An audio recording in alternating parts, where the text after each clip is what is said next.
Hi guys, welcome to my channel. Dah lama tak buat video. Saya tunggu Ben.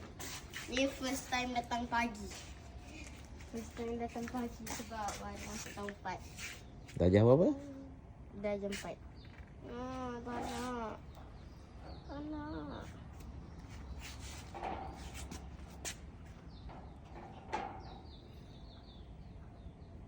Satu, tiga. Okay guys, sekarang selalunya saya bangun macam pukul 10, 9 macam tu kan. Tapi sekarang saya kena bangun pukul 5 pagi. 5:30 pagi. Korang pernah bangun 5:30 pagi? Ke selalu tidur? Lalu tidur ni. Dulu saya pergi sekolah waktu pukul 11:30. Sekarang kena pergi 6:30 tapi van tak sampai lagi. Hai, Bye. Ben dah sampai.